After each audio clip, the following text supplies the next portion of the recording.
Мен көп ойлонуп көрдүм да, биздин өнүкпөгөнүбүздүн, ушундай авторитардык бийлик болуп атканыбыздын себеби каякта деп ойлондум да, философиялык мааниде.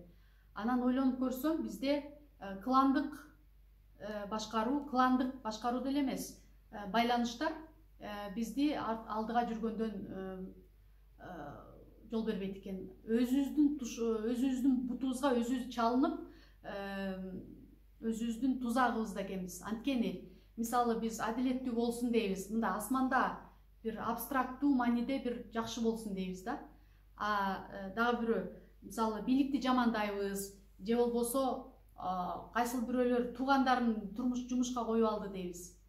Бирок чындыгында өздөрүнүн тууганы же өзүнүн кудасы же өзүнүн досу бир жаман иш кылып атса, ошондой элге коомдук нерсеге каршы кылып атса, аны айтуудан коркобуз.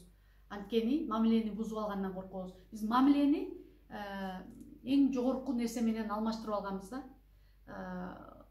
Жанагы Ли Куан Ю жана башка адамдар ошо өзүнүн мындай эң родной чөйрөсүнөн баштаптыр да.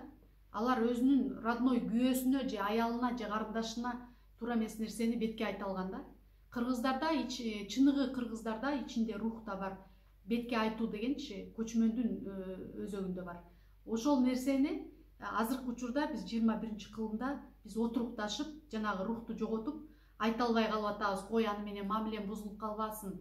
Кой, эртең кантип жүз карашам? Аны айтсам мен деген, ой, шерменде болбоймбу, андан көрө тынч эле башка бирөө айтсын, мен ошого кошулуп коем депчи. Анан ушундайларды өзүбүздүн айланабыздан баштаганда, ошондо конкреттүү түрдө анан ушул принциптер иштеп, анан тиги жогоруда тартип боло баштайт.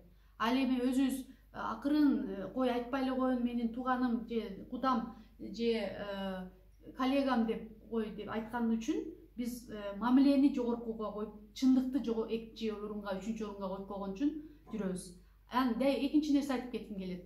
Көптөр айтат да, мына күрөшкөндөр, саясатка катышкандар, митингге чыккандар бул бир кандайдыр бир саясатчылар депчи. Саясатчы эмес ал. Ар бир адам өзүнүн карагаттай эки көзү бар баласы үчүн чыгат да.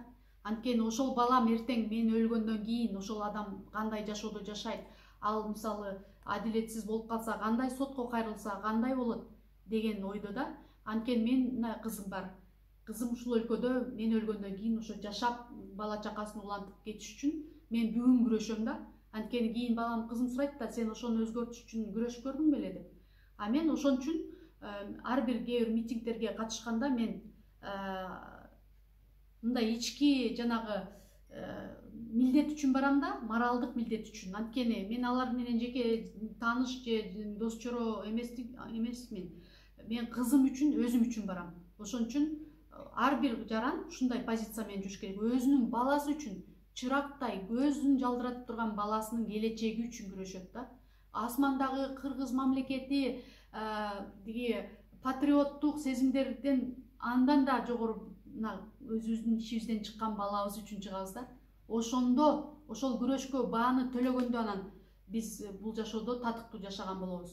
Эгерде ыңгайлуу жумушка барып келип эле, кой, я ничего не решаю, от меня ничего не зависит, я маленький человек дей берсек, анда биз ошол келечекти өзүбүз түзүп атабыз. Ошон үчүн ар бир адам өзүнүн кожоюн сезип, таасир этчү жерде таасир этип, өзүнүн үнүн кошуш керек. Салымын албетте жаратмандыкта кылыш керек. Бир гана критика эле эмес. Бирок чындык чыркыраган жерде адам өзүнүн чырактай баласы үчүн күрөшкө чыгыш керек.